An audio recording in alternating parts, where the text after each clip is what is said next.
বড় কোনো সিদ্ধান্ত ছাড়াই জেনেভায় শেষ হলো রুশ ইউক্রেন ত্রিপক্ষীয় শান্তি আলোচনা। 2 দিনের আলোচনা শেষ হয়েছে কোনো অগ্রগতি ছাড়াই। মাত্র 2 ঘন্টায় সংক্ষিপ্ত আলোচনা শেষ হয় দ্বিতীয় দিনের বৈঠক।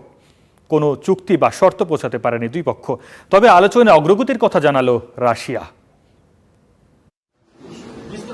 বড় কোনো অগ্রগতি ছাড়াই শেষ হলো রুশ ইউক্রেনের ত্রিপক্ষীয় বৈঠক। জেনেভায় প্রথম দিনের আলোচনা চলে 6 ঘন্টা, আর দ্বিতীয় দিনের বৈঠক শেষ হয় মাত্র 2 ঘন্টায়। স্বাক্ষরিত হয়নি কোনো চুক্তি বা শর্ত। তবে ইউক্রেনের প্রধান আলোচক রুস্তেম উমরেভ বলেন, আলোচনায় অগ্রগতি হয়েছে। অগ্রগতি হচ্ছে, তবে এ পর্যায়ে বিস্তারিত তথ্য প্রকাশ করা সম্ভব নয়। পরবর্তী পদক্ষেপ হলো ঐক্যমত্যে পৌঁছানো। আমাদের এমন একটি ভিত্তি নির্মাণ করতে হবে যা নিছক আনুষ্ঠানিক নয়, বরং বাস্তব। ইউক্রেন গঠনমূলক অবস্থানে আছে, চূড়ান্ত লক্ষ্য অপরিবর্তিত, যা হলো একটি ন্যায়সঙ্গত টেকসই শান্তি।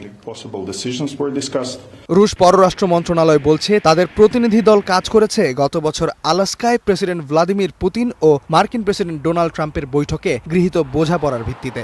রাশিয়ার মূল মধ্যস্থতাকারী ভ্লাদিমির মেডিনিস্কি আলোচনাকে কঠিন হলেও পেশাদার বলে উল্লেখ করেছেন। আজকে আমরা 2 ঘন্টা আলোচনা করেছি।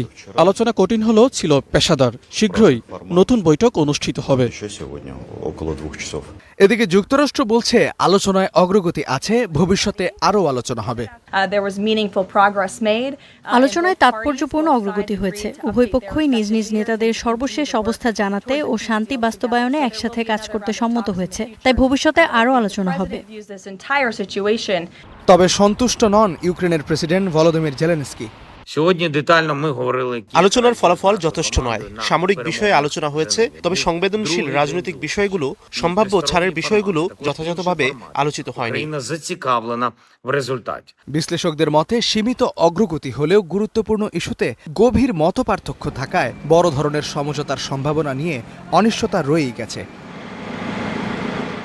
ইস্তিহাদুল মাহমুদ, স্টার নিউজ।